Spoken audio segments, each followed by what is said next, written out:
हे friends, जैसा कि आप सभी जानते हैं कि India is a land of festivals and fairs. पूरे वर्ल्ड में यहाँ सबसे ज्यादा फेयर्स एंड फेस्टिवल्स सेलिब्रेट किए जाते हैं। इन फेस्टिवल्स एंड फेयर्स में से एक the Kumbh Mela a divine mass gathering को आज मैं अपने इस वीडियो में डिटेल्स में डिस्कस करूंगा। तो चलिए बिना कोई देर किए लेट्स गेट स्टार्टेड।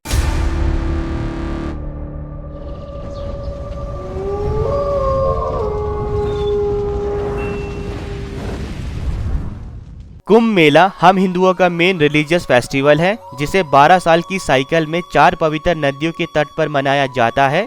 इन 4 नदियों के 4 पवित्र स्थान हैं। पहला प्रयागराज, त्रिवेणी संगम, गंगा, यमुना और सरस्वती। दूसरा है हरिद्वार, गंगा नदी के किनारे। तीसरा है नासिक, गोदावरी नदी के किनारे। और चौथा उज्जैन, शिप्रा नदी के किनारे।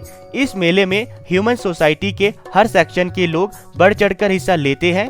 इस मेले को मनाने का मेन रीजन है एक स्पेसिफिक ऑस्पिशियस टाइमिंग पर इन पवित्र नदियों में नहाना, ताकि अपने पुराने कर्मों का प्रायश्चित किया जा सके और उस अमृत का बेनिफिट उठाया जा सके जो कि इन नदियों में समुद्र मंथन की प्रक्रिया के दौरान गिरा था।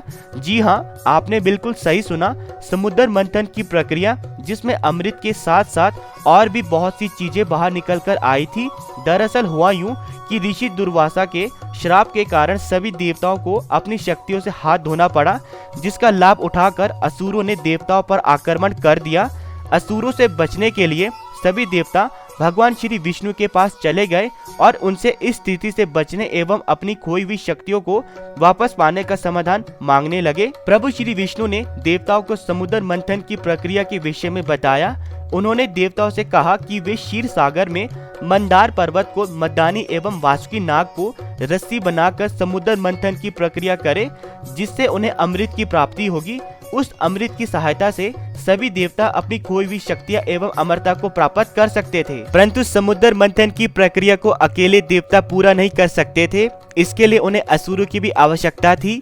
इसलिए उन्होंने असुरों को अमृत का लालच दिया और समुद्र मंथन की प्रक्रिया के लिए राजी कर लिया। समुद्र मंथन की प्रक्रिया शुरू हुई और उसमें से बहुत सी चीजें बाहर आई, जैसे कि 14 रत्न, कामधेनु गाय, 7 मुंह वाला घोड़ा, परिजात पेड़, वारुणी पेड़, माँ लक्ष्मी और हलाहल विष, जिसे देवों के देव महादेव प्रभु ने कंठ में धारण किया, जिस कारण वे नीलकंठ महादेव कहलाए। आखिरकार धनवंतरी प्रभु हाथ में अमृत का कलश लेकर प्रकट हुए, लेकिन अमृत को देखते ही असुर और देवता आपस में लड़ने लगे। ये देखकर भगवान विष्णु ने अपने वाहन गरुड़ को भेजकर धनवंतरी प्रभु के हाथ से अमृत कलश छीन लिया और दूर उड़ गए। लेकिन उनकी इसी उड़ान के दौरान अमृत की बूंदें प्रयागराज, हरिद्वार, उज्जैन और नासिक में गिर गई, जिस कारण इन्हीं 4 जगहों पर हर 12 साल के बाद कुंभ मेला मनाया जाता है।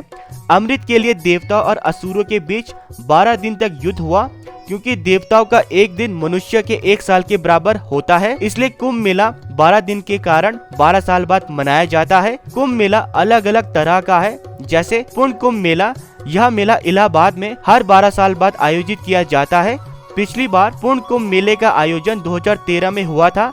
फिर आता है अर्ध कुंभ मेला। अर्ध का अर्थ है आधा, यानी यह हर 12 वर्षों में पूर्ण कुंभ मेले के समारोह के बीच 6 वर्ष के अंतराल में आता है। अर्ध कुंभ केवल इलाहाबाद और हरिद्वार में आयोजित किया जाता है। अगला अर्ध कुंभ 2021 में हरिद्वार में आयोजित किया जाएगा। और आखिरी तरह का कुंभ है महाकुंभ, जो कि हर 12 पूर्ण कुंभ मेलों के बाद आयोजित होता है, यानी 144 साल बाद पिछला महाकुंभ 2013 में आयोजित हुआ था और अगला महाकुंभ अब 144 साल बाद 2159 में आयोजित होगा। लेकिन कौन से साल में कहां कुंभ मनाया जाएगा, ये देखने के लिए ज्योतिषीय गणनाओं का सहारा लिया जाता है। सूर्य, चंद्रमा और बृहस्पति ग्रह के अलग अलग राशियों में स्थान देखकर अगले कुंभ और महाकुंभ के आयोजन का स्थान तय किया जाता है। उदाहरण के लिए जब बृहस्पति कुंभ राशि में और सूर्य मेष राशि में होता है, तो कुंभ का आयोजन हरिद्वार में चैत्र माह में मनाया जाता है। और जब बृहस्पति मेष राशि में, सूर्य और चंद्रमा मकर राशि में, या बृहस्पति वृषभ राशि और सूर्य मकर राशि में होता है, तो कुंभ मेले का आयोजन प्रयागराज में किया जाता है। वहीं अगर बृहस्पति सिंह राशि में और सूर्य चंद्रमा बृहस्पति कर्क राशि में होते हैं, तो कुंभ मेले का आयोजन नासिक में किया जाता है। जबकि बृहस्पति सिंह राशि, सूर्य मेष राशि या बृहस्पति सूर्य चंद्रमा तुला राशि में होते हैं, तो कुंभ का आयोजन उज्जैन में किया जाता है। दोस्तों, आई वॉज लकी कि 2016 में हुए सिंगस्त कुंभ का हिस्सा मैं भी बन पाया हूँ। उसी की कुछ फुटेज मैं भी आपको दिखाना चाहूँगा।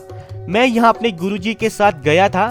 पर अफसोस कि वो अब इस दुनिया में नहीं रहे। उन्हीं के कारण ही मैं सिंगस कुंभ का हिस्सा बन पाया। मैंने इतने अद्भुत दृश्य को अपनी आंखों से देखा, क्षिप्रा नदी में स्नान किया, अलग अलग अखाड़ों से संबंध रखने वाले साधु संत साध्वियों के दर्शन किए। ये मेरे लिए सचमुच अविश्वसनीय था।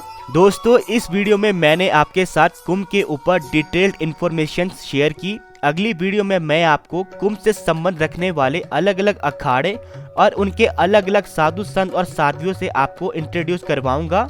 अभी के लिए इस वीडियो में इतना ही। मिलते हैं अपनी नेक्स्ट वीडियो पर। And please please please subscribe my channel ताकि हम एक वंडरफुल कम्युनिटी डेवलप कर सकें। तब तक के लिए गुड बाय। मिलते हैं अपने नेक्स्ट वीडियो में।